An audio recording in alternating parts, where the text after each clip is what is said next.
Students, तो चलिए आज हम लोग शुरू करते हैं क्लास 10 के एक्सरसाइज 2.2 का क्वेश्चन नंबर 2 का थर्ड पार्ट। इसका जो पहला दो पार्ट था वो हमने पिछली वीडियो में कवर कर रखा है।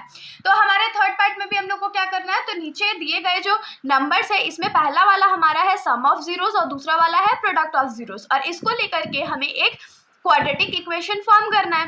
तो यहाँ पर हम लोग को क्या गिवन है, तो सम ऑफ जीरोस दिया हुआ है, मतलब कि अल्फा प्लस बीटा का वैल्यू 0 दिया हुआ है, और प्रोडक्ट ऑफ जीरोस दिया हुआ है, मतलब कि अल्फा इंटू बीटा का वैल्यू कितना दिया हुआ है, √5 दिया हुआ है। तो हम लोग का जो जनरल फॉर्म होता है क्वाड्रेटिक इक्वेशन का, जब हम लोग को सम ऑफ जीरोस और प्रोडक्ट ऑफ जीरोस पता हो तो वो क्या होता है, तो जनरल फॉर्म क्या रहता है हम लोग का, तो x² minus alpha plus beta x plus alpha beta is equals to 0 होता है। तो अब हम लोग वैल्यूज पुट कर लेते हैं, तो x² तो हमारा ऐसे ही रह जाएगा, माइनस अल्फा प्लस बीटा की जगह क्या जाएगा 0x प्लस अल्फा बीटा की जगह क्या जाएगा, तो √5 इज इक्वल्स टू 0। तो ये क्या हो जाएगा, x² plus √5 is equals to 0। ये हमारा रिक्वायर्ड इक्वेशन हो गया। अब हम लोग आ जाते हैं इस क्वेश्चन के फोर्थ पार्ट पर। तो हमारे फोर्थ पार्ट में जो हमारा सम ऑफ जीरोस और प्रोडक्ट ऑफ जीरोस दिया हुआ है वो क्या है 1,1। तो यहाँ पर हम लोग को गिवन क्या है, तो अल्फा प्लस बीटा का वैल्यू हम लोग को 1 गिवन है, और उसके बाद अल्फा इंटू बीटा का जो वैल्यू है वो भी हम लोग को 1 गिवन है। तो जनरल फॉर्म हमारा क्या है, तो जनरल फॉर्म क्या होता है, तो x² minus alpha plus beta का x plus alpha beta is equals to 0 होता है। तो x² ऐसे ही रह जाएगा, माइनस अल्फा प्लस बीटा क्या होता है 1x प्लस अल्फा बीटा की जगह क्या है 1 है इज इक्वल्स टू 0। तो इसको हम लोग क्या लिख सकते हैं, x² minus x plus 1 is equals to 0। ये हमारा रिक्वायर्ड इक्वेशन है। अब हम लोग आ जाते हैं इस क्वेश्चन के फिफ्थ पार्ट पर।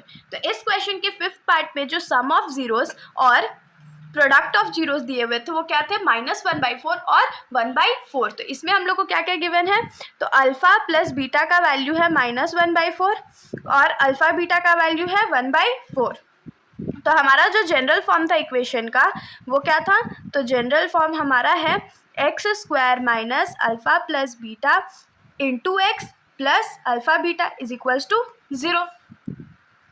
वैल्यूज पुट कर लेते हैं, तो x² ऐसे ही रह जाएगा, माइनस अल्फा प्लस बीटा क्या हो जाएगा -1/4x प्लस अल्फा बीटा का वैल्यू क्या हो जाएगा 1/4 इज इक्वल्स टू 0। तो x² रह गया माइनस माइनस प्लस हो गया 1/4x plus 1/4 is equals to 0। तो हम लोग क्या करते हैं, थोड़ा सा एलसीएम लेके इसको और आगे सॉल्व कर लेते हैं।